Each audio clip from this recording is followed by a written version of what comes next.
di Pekalongan, di Batang, Kota Pekalongan, di mana di Boyolali, Kabupaten Semarang, seterusnya. Jadi memang kita sudah itu janji sih sebetulnya. Ini karena keterak bulan puasa aja, jadi kita kan kegiatannya cuma satu kabupaten satu karena memang bisa berkegiatannya kan buka puasa aja. Mungkin nanti setelah Lebaran mungkin bisa 2 atau 3 kabupaten dalam sebulan. Pak, ini sekaligus untuk menjaring calon bupati dari Gerindra atau gimana? Salah satunya, ya kita kan tadi kita ketemu dengan kawan-kawan Parade Nusantara, ya kita mencoba menerima masukan. Sekali lagi kan begini ya, berpartai itu kan nggak terus urusannya main pilkada atau pemilu aja kan. Kita kan juga ada namanya aspirasi. Kemarin tuh masalahnya apa sih gitu. Sebetulnya dari rekan-rekan paguyuban Parade Nusantara misalnya, dari rekan-rekan penyelenggara negara di level bawah ini sebetulnya apa sih kendalanya, apa aspirasinya kurang atau mungkin aspirasinya dipotong apa enggak, dan seterusnya kan kita pengen dengar lebih lanjut. Intinya adalah kita Gerindra sesuai dengan instruksi dari Pak Prabowo kan kita komit bahwa memang kita ini ngayomi ngopeni desa, karena memang masyarakat kita kan sebagian besar kan apalagi di Jawa Tengah kan memang desa kan penting ya, pengembangan seterusnya gitu. Ketua, kalau menjaring cakup itu kriterianya itu seperti apa dari Gerindra? Satu, tentunya punya kapasitas dan bisa menang.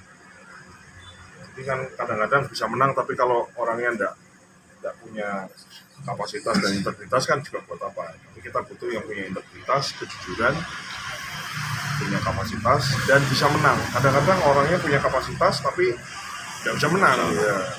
Kita termasuk isi tas mungkin. Diantaranya lah. Ya, kalau serba suki mobil, jadi kan tidak ada yang segala sesuatu itu tidak ada yang cuma-cuma, semua butuh biaya. Tentu bukan kok terus butuh yang bombastis juga enggak. Karena untuk maju perlu bensin, perlu makan, ongkos makan, ya kan, konsolidasi, pasang sound system, pasang panggung, undang penyanyi dangdut, ya kan, gitu. Ya itu, saya kira itu semua komponen biaya. Kita semua orang politik tahu bahwa komponen biaya itu juga penting. Logistik tidak memenangkan perperangan ya. Logistik tidak memenangkan peperangan. Tapi tidak ada peperangan yang bisa dimenangkan tanpa logistik.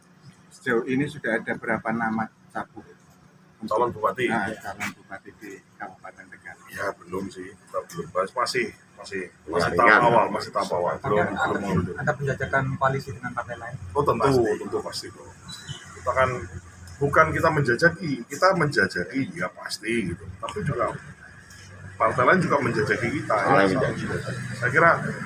Saya kira itu hal yang biasa ya, dari tahun ke tahun setelah era pemilihan atau pemilihan langsung ini kan memang komunikasi antar partai kan setelah pileg selesai kan cair lagi, nggak ada orang ngeblok. Misalnya Gerindra khususnya kita nggak ada eksklusif, nggak ada misalnya Gerindra anti pokoknya nggak boleh koalisi sama siapa, nggak ada.